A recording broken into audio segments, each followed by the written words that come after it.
apabila iman tidak disertai perbuatan pada hakikatnya adalah mati, maka perbuatan yang dilakukan tanpa iman adalah sia-sia.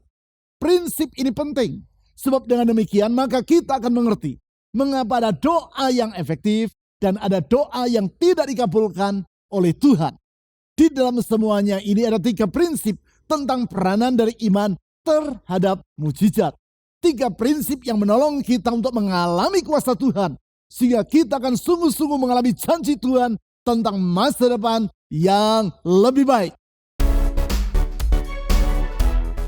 Doa yang disertai dengan iman akan mendatangkan mukjizat Allah. Bapak, Ibu, Saudara sekalian, selamat berjumpa kembali di ibadah Gereja Kristen Perjanjian Baru Fajar Pengharapan. Pastikan Anda menghadiri pertemuan doa Selah yang akan kembali dilaksanakan pada hari Rabu 1 Maret 2023 pukul 10 pagi di Jalan Pasir Koja 58 Bandung. Selain itu, Anda juga dapat mengikuti doa pagi setiap hari Sabtu pukul 5:30 pagi. Bila Anda memiliki beban doa, Anda dapat menuliskan dan mengirimkannya ke nomor WA 0811841765. Para pendoa gereja kita akan mendukung Anda dengan mendoakan setiap beban dan pergumulan Anda tersebut. Informasi dan pengumuman penting lainnya dapat Anda lihat dan ikuti di bagian menjelang akhir ibadah ini. Selamat beribadah.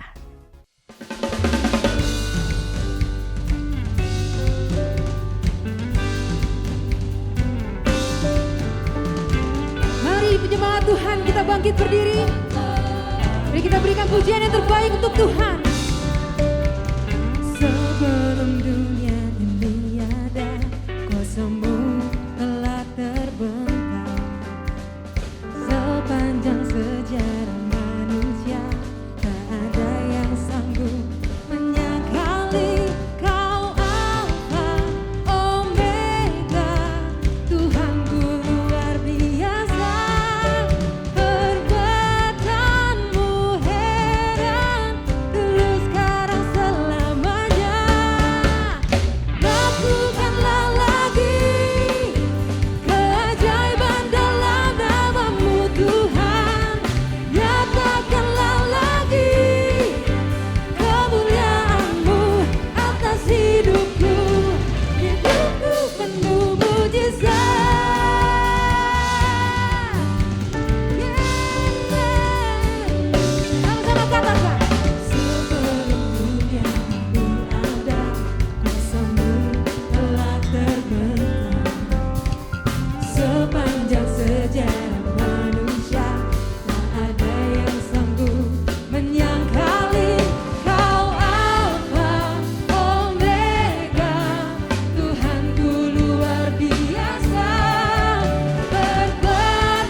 Percaya bahwa Tuhan kita Allah yang ajaib, amin. Mari yang percaya kita sama-sama nyanyikan. Kau Alfa Omega, Tuhanku luar biasa. Perbuatanmu heran, dulu sekarang selamanya. Alfa Omega, Tuhanku luar biasa. Perbuatanmu heran, dulu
menjawab doa, namun Dia beri yang terbaik di waktu yang tepat.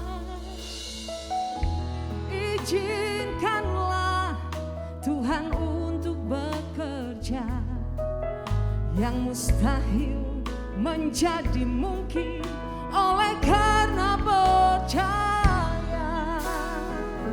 Yesus mendengar lebih dari yang ku doakan.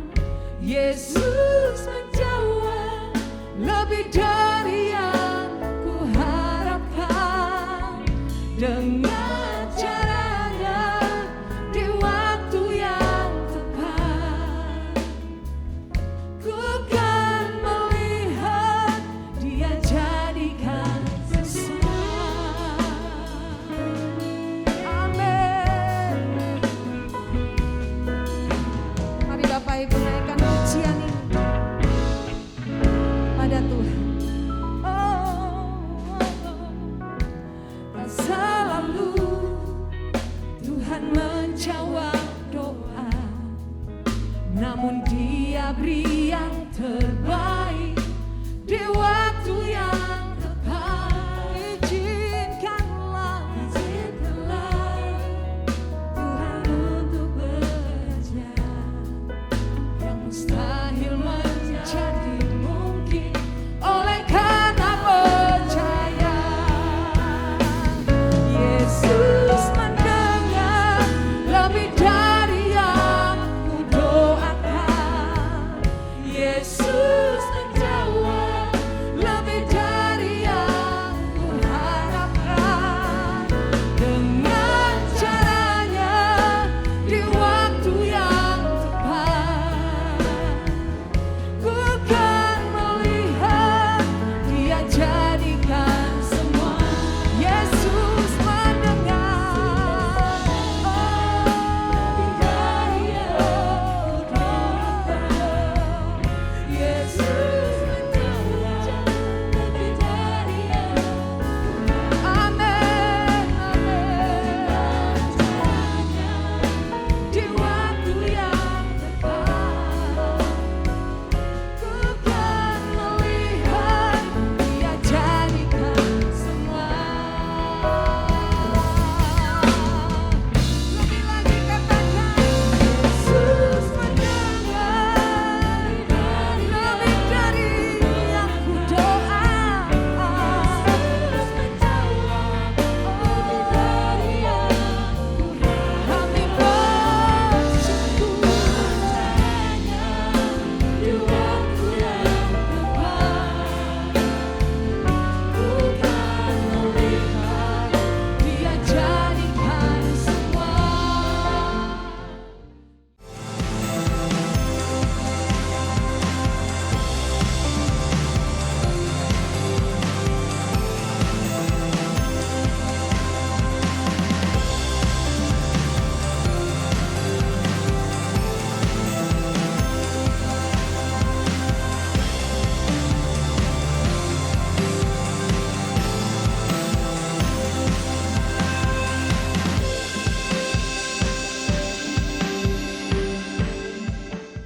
Tidak jarang orang berkata, saya telah berdoa dan ternyata doa saya tidak juga dikabulkan oleh Tuhan. Apa yang masih kurang dalam doa saya? Mungkin ada di antara saudara yang pernah atau sedang mengucapkan pertanyaan tersebut di dalam hati saudara. Pertanyaan itu merupakan pertanyaan yang wajar. Sebab di dalam kenyataan sehari-hari, ada orang yang berdoa tentang kesulitan yang ia alami dan ia segera memperoleh pertolongan Tuhan. Sedangkan ada orang yang lain yang mendoakan hal yang sama, namun doanya tidak kunjung dikabulkan.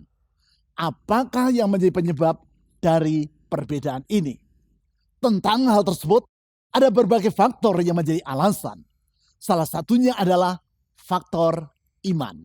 Karena suatu tindakan yang dilakukan tanpa iman, bila dibandingkan dengan tindakan yang sama namun dilakukan dengan iman, maka hasilnya akanlah sangat berbeda. Hal itulah yang dikemukakan oleh Charles Spurgeon kepada seorang hamba Tuhan yang bertanya kepada dirinya, Tuan Spurgeon, Setiap kali Anda selesai menyampaikan berita Injil, selalu ada orang yang membuat keputusan untuk bertobat. Sedangkan saya, walaupun telah menyampaikan khotbah dengan isi yang sama, namun hampir tidak pernah ada orang yang membuat keputusan untuk bertobat. Mengapa demikian? Sebagaimana yang pernah saya utarakan, Charles Spurgeon adalah seorang hamba Tuhan yang hidup di Inggris pada akhir abad ke-19. Pengkhotbah yang ulung ini dijuluki orang sebagai the Prince of Preachers, pangeran dari para pengkhotbah. Karena khotbah-khotbah yang ia sampaikan menarik perhatian banyak orang untuk datang dan mendengarkan dirinya. Ia mendirikan dan mengembalakan gereja The Metropolitan Tabernacle di kota London. Gedung dari gereja tersebut merupakan salah satu gedung gereja yang terbesar pada zamannya. Mampu menampung 5.000 orang dengan ruang tambahan yang dapat menampung 1.000 orang. Setiap pekan, ia berkhotbah beberapa kali di gereja yang ia layani itu.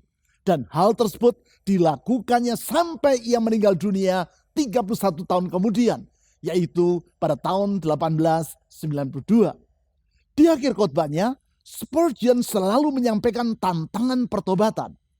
Tantangan yang ia sampaikan dengan cara yang unik, yaitu dengan mengundang orang yang ingin mengenal Kristus secara lebih mendalam agar datang menemui dirinya di gedung gerejanya pada hari Senin paginya.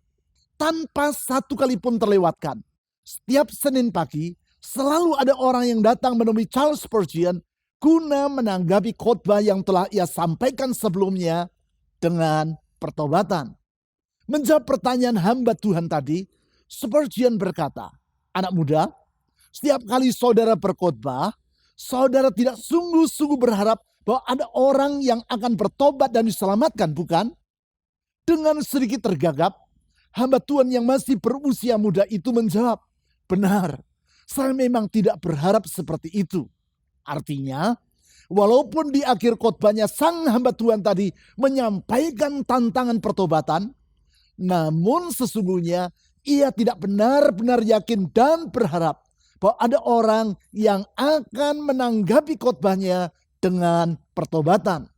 Mendengar jawaban hamba Tuhan tadi, Spurgeon berkata, "Itulah sebabnya mengapa mereka tidak menanggapi khotbah yang saudara sampaikan dengan pertobatan."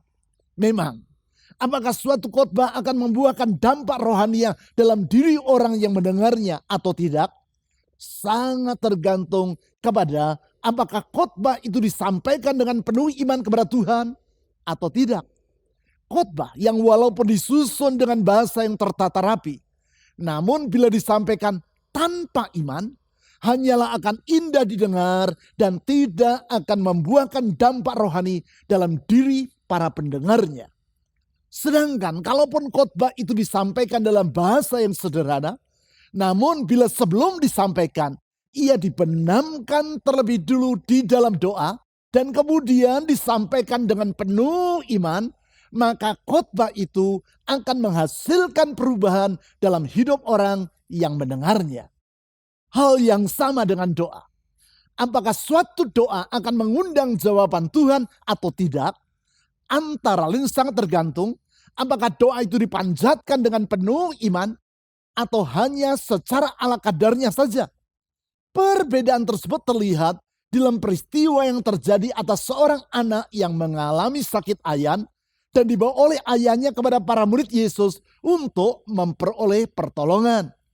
Karena murid-murid Yesus tidak dapat menyembuhkan anak tersebut, maka kemudian sang ayah memohon pertolongan dari Tuhan Yesus.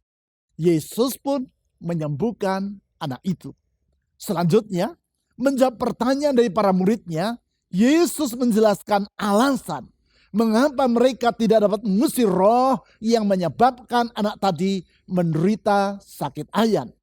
Untuk memahami penjelasan yang Yesus berikan, mari kita baca peristiwa tersebut, yaitu sebagaimana yang dicatat di dalam Matius pasal 17 ayat 14 sampai 20.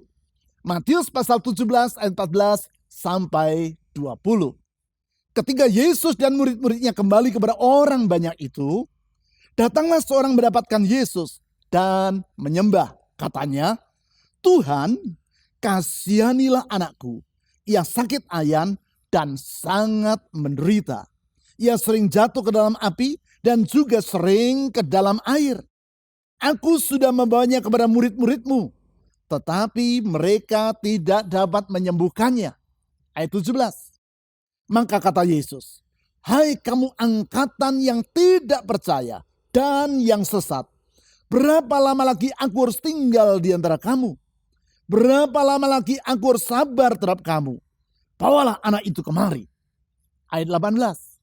Dengan keras Yesus menegur dia. Lalu keluarlah setan itu daripadanya. Dan anak itu pun sembuh seketika itu juga. Ayat 19.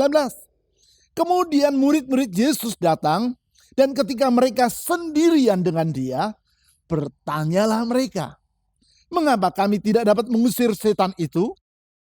Ia, Yesus, berkata kepada mereka, karena kamu kurang percaya. Sebab aku berkata kepadamu, sesungguhnya sekiranya kamu mempunyai iman sebesar biji sesawi saja, kamu dapat berkata kepada gunung ini, pindah dari tempat ini ke sana. Maka gunung ini akan pindah dan tak akan ada yang mustahil bagimu. Peristiwa ini terjadi segera sesudah Tuhan Yesus dimuliakan di atas gunung. Sebagaimana yang antara lain dicatat dalam Matius pasal 17 ayat 1-13. Saat Yesus dimuliakan itu, ia mengajak 3 orang muridnya, yaitu Petrus, Yakobus, dan Yohanes. Sementara Yesus bersama dengan mereka di atas gunung, maka sebagaimana yang telah kita baca di ayat 14-16, seorang ayah membawa anaknya yang menderita sakit ayan datang kepada para murid Yesus yang lain untuk memperoleh pertolongan. Namun seperti yang ditulis di ayat 16 serta 18, para murid Yesus itu tidak dapat mengusir setan yang menyebabkan anak tersebut menderita sakit ayan. Tentang hal ini, saya perlu memberi catatan terlebih dulu, yaitu bahwa tidak semua orang yang menderita sakit, termasuk sakit ayan, adalah karena kerasukan oleh roh jahat. Memang, roh jahat dapat mengakibatkan orang menderita sakit. Namun tidak semua orang yang menderita sakit adalah karena roh jahat. Sebagai contoh, kalau saudara terlalu banyak makan makanan yang mengandung kadar gula yang tinggi, dan akibatnya saudara mengalami sakit diabetes, tentu hal tersebut bukan karena roh diabetes yang merasuk dalam diri saudara. Tetapi hal itu terjadi karena pola makan saudara yang tidak sehat. Karena itu, jangan beranggapan bahwa semua orang yang sakit ayan ataupun sakit yang lain pastilah karena ia dirasuk oleh roh jahat. Bisa ya, bisa tidak. Baik, mari kita teruskan kembali kisah tadi.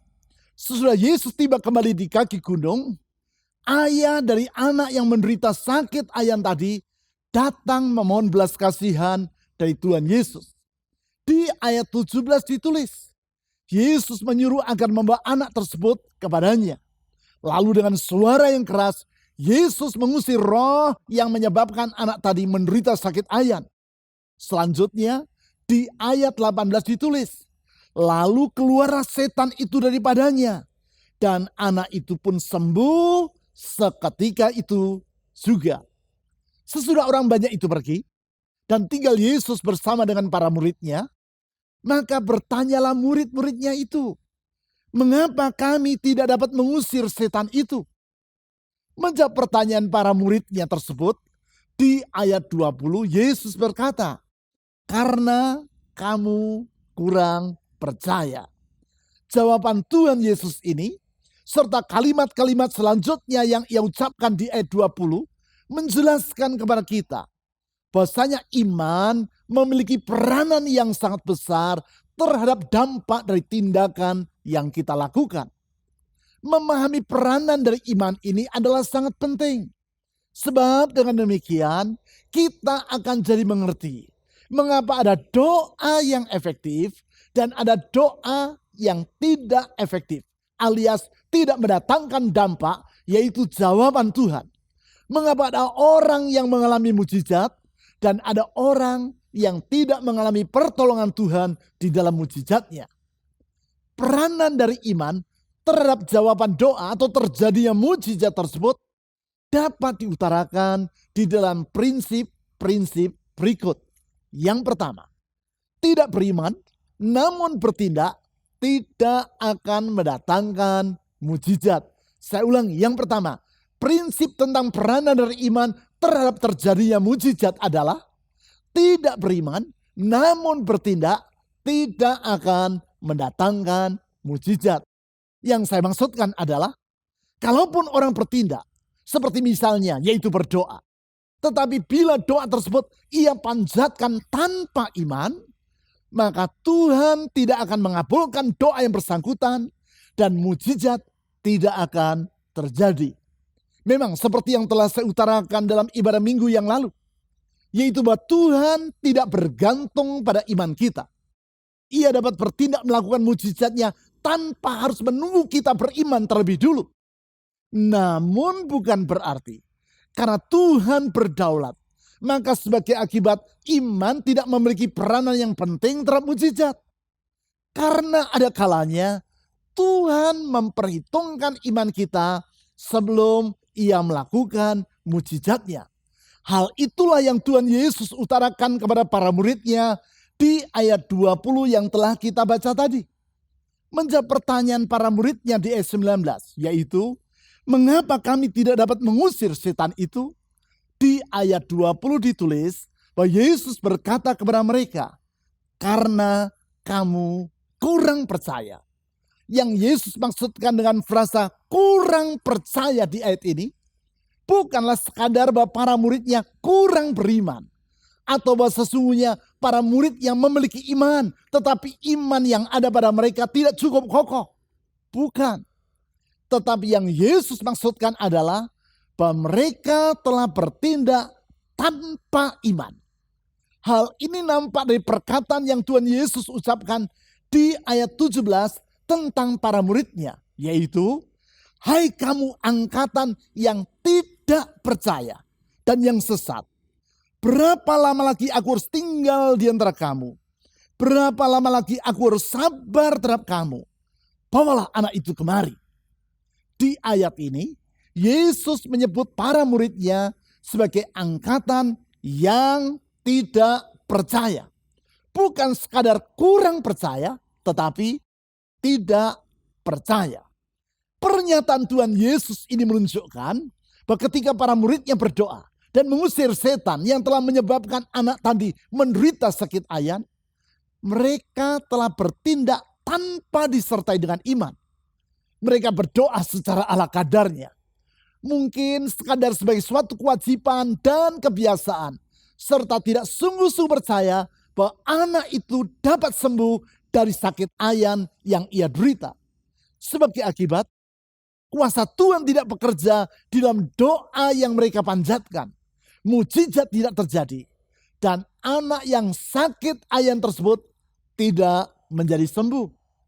Hal ini menjelaskan kepada kita bahwasanya yang terpenting bukanlah sekadar tindakan yang dilakukan, namun iman di balik tindakan tersebut.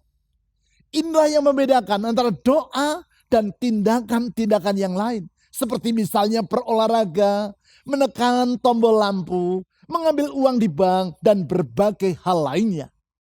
Kalaupun saudara tidak percaya manfaat dari berolahraga, namun kalau saudara melakukannya, maka tubuh saudara akan menjadi sehat.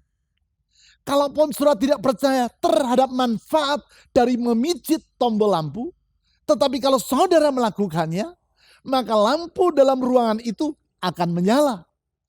Kalaupun saudara tidak percaya terhadap kartu ATM yang saudara gunakan, namun kalau saudara memasukkannya ke dalam mesin ATM yang sesuai dan memijit tombol-tombol yang tepat, maka uang akan keluar dari mesin ATM tersebut. Tetapi tidak demikian halnya dengan doa.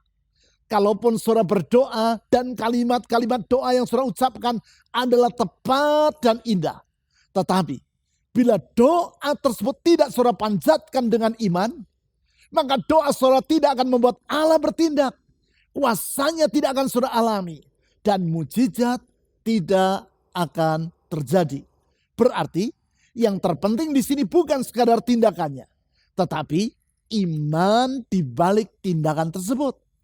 Selanjutnya yang kedua, prinsip tentang peranan dari iman terhadap terjadinya mujizat adalah tidak beriman sehingga tidak bertindak tidak akan mendatangkan mujizat. Saya ulangi, yang kedua, prinsip tentang peranan dari iman terhadap terjadinya mujizat adalah tidak beriman sehingga tidak bertindak tidak akan mendatangkan mujizat.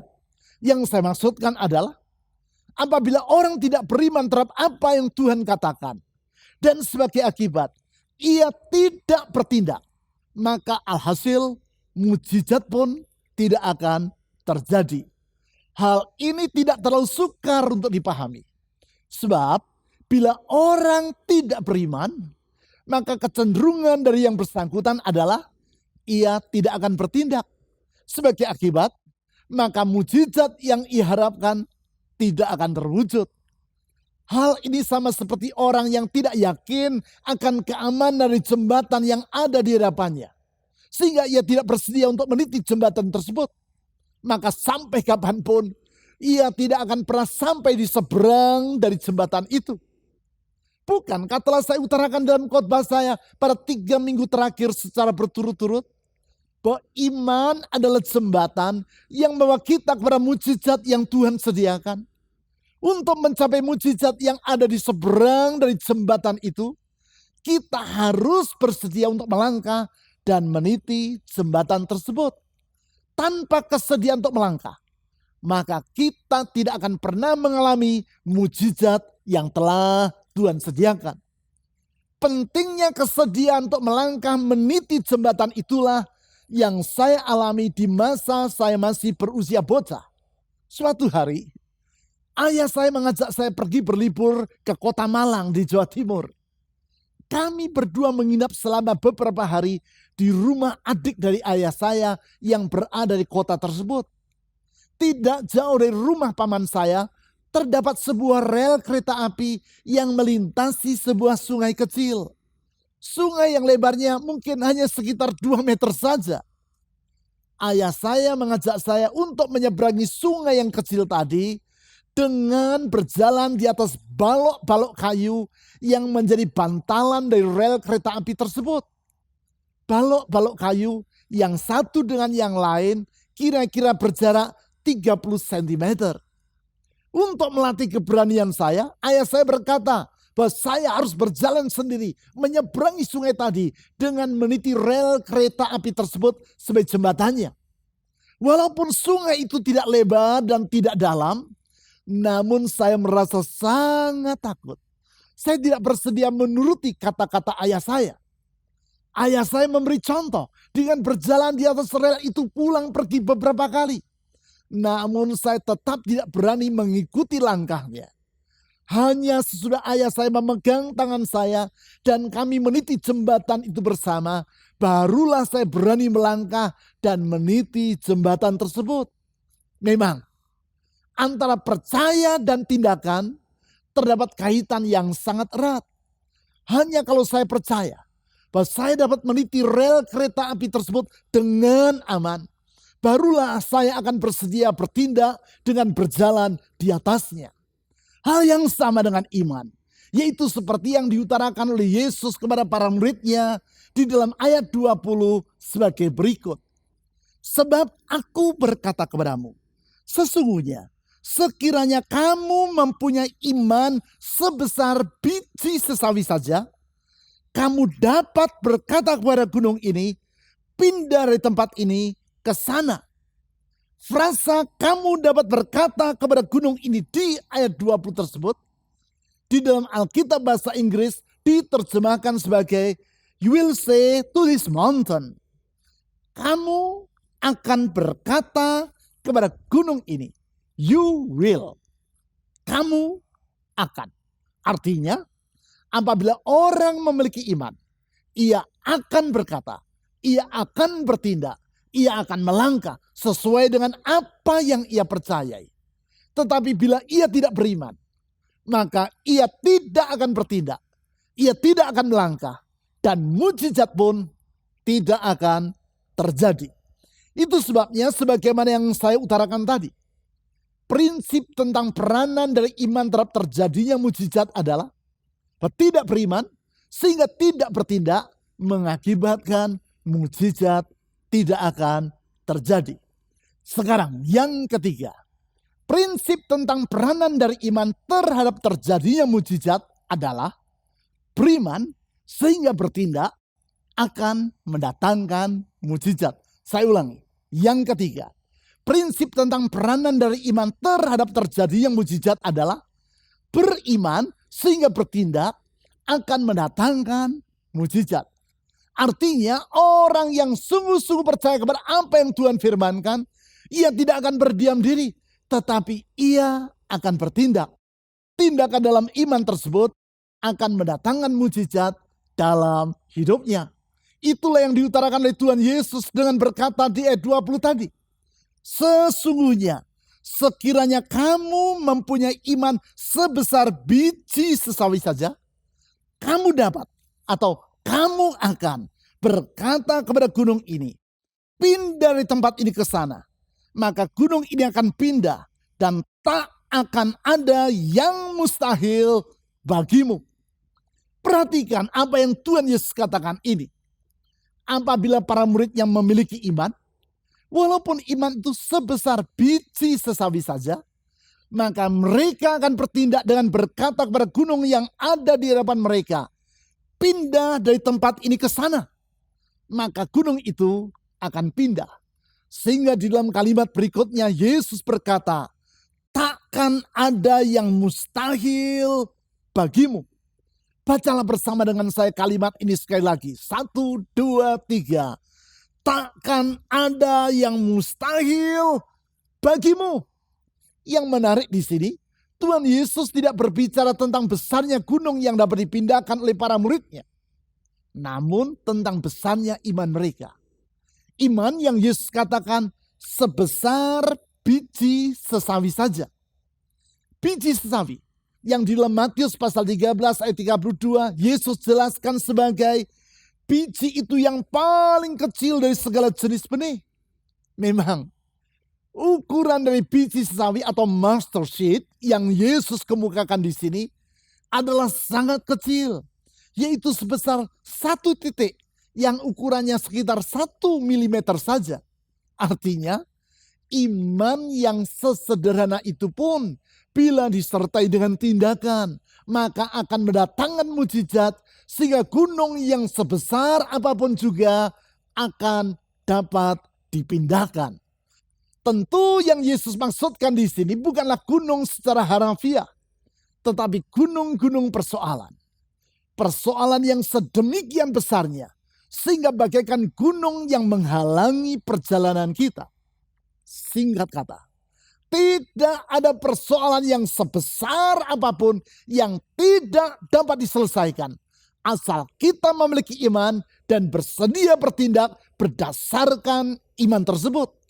Dengan berkata tentang iman sebesar biji sesawi tadi, sesungguhnya Tuhan Yesus ingin menandaskan bahwa yang terpenting di sini bukanlah besarnya iman kita, namun kepada siapa kita beriman. Sebesar apapun iman kita, kalau yang kita imani adalah keliru, yaitu diri kita sendiri, kemampuan kita, pengetahuan kita, pengalaman kita, atau orang-orang yang kita kenal, maka tidak akan terjadi mujizat dalam hidup kita. Sebaliknya, kalau yang kita imani adalah pribadi yang kuasa, kesetiaan, kasih, dan hikmatnya tidak terbatas, yaitu Tuhan Sang Pencipta langit dan bumi, dan dalam iman itu kita bertindak menaati firman-Nya, maka tidak akan ada yang mustahil bagi kita yang percaya kepadanya. Memang benarlah yang dikatakan oleh Wayne Cordeiro, Kepala Jemaat Gereja New Hope di Honolulu, Hawaii, dalam bukunya yang berjudul The 7 Rules of Success, Indispensable Wisdom for Successful Living, yaitu a life of faith is built on action. A life of fear is built on the avoidance of action. Kalimat yang kalau saya terjemahkan secara bebas artinya adalah hidup dalam iman dibangun di atas tindakan. Hidup dalam ketakutan dibangun di atas penghindaran terhadap tindakan. Dengan kata lain, karena kita tidak percaya kepada apa yang Tuhan katakan, maka kita akan takut untuk bertindak. Dan sebagai akibat, mujizat tidak akan kita alami. Sebaliknya, bila kita percaya kepada apa yang Tuhan firmankan, dan karena itu kita bersedia bertindak, meniti jembatan iman yang ada di hadapan kita, maka mujizat yang Tuhan sediakan di seberang jembatan itu akan kita raih dalam hidup kita. Singkat kata, iman akan mengakibatkan janji Tuhan, yaitu bahasanya ia menyediakan masa depan yang lebih baik bagi kita. The best is yet to come akan benar-benar menjadi kenyataan. Iman itu akan membuka jalan bagi kita untuk mengalami anugerah Tuhan, yaitu kuasanya yang tidak terbatas, yang membuahkan mujizat dalam diri orang yang percaya kepadanya. Believing is seeing. Dengan hidup dalam iman, kita akan melihat dan mengalami mujizat Tuhan dalam hidup kita. Mari kita berdoa. Tuhan Yesus, kami percaya kuasa-Mu tidak terbatas. Tidak ada yang mustahil bagi Engkau. Tidak ada yang sukar bagi Engkau. Apapun yang Kau firmankan, apapun yang Kau janjikan, pasti akan terjadi genap tepat pada waktunya.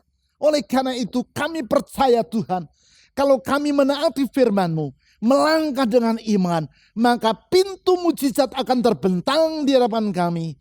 Kalau kami meniti jembatan iman, maka kami akan meraih mujizat dan janji Tuhan yang Kau telah sediakan bagi kami. Tuhan Yesus, saya berdoa untuk setiap orang yang selama ini masih hidup dalam keraguan-raguan terhadap firman-Mu.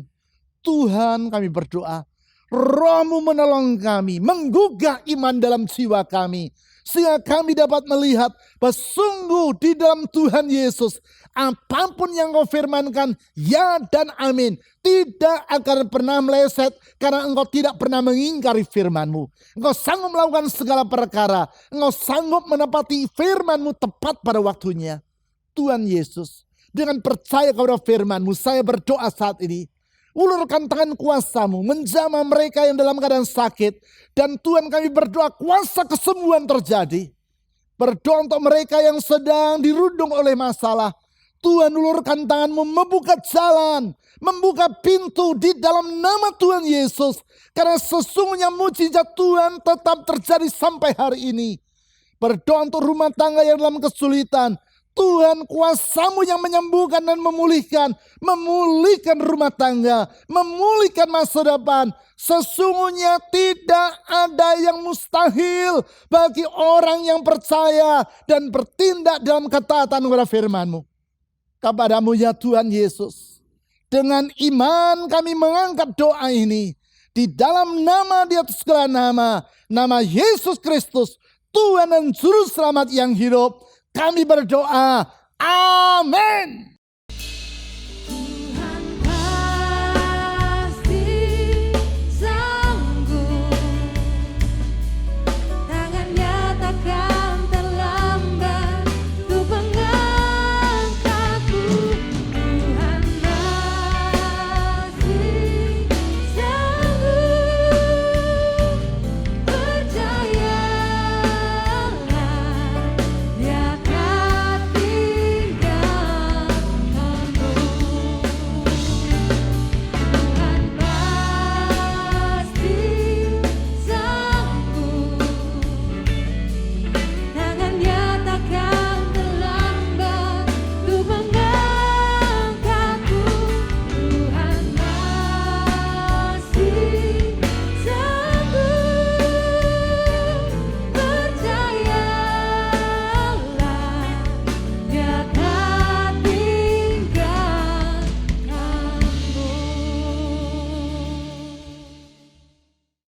Berikut adalah beberapa informasi dan kegiatan gereja kita yang dapat Anda ikuti.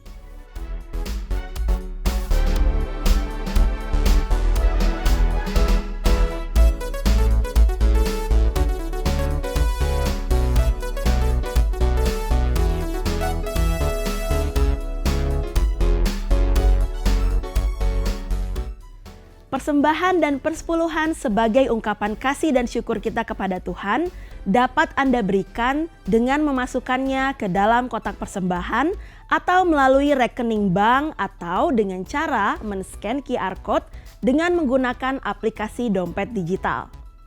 Ibadah online GKPB Fajar Pengharapan dapat Anda ikuti setiap saat mulai hari Sabtu pukul 5 sore melalui YouTube, website, dan aplikasi yang tertera di layar. Berbagai informasi penting lainnya dari gereja kita dapat Anda ikuti melalui website www.fajarpengharapan.net atau melalui aplikasi GKPB Fajar Pengharapan serta Instagram GKPB Fajar Pengharapan. Bapak, Ibu, Saudara sekalian, tetap patuhi protokol kesehatan, sehat selalu, dan sampai jumpa minggu depan.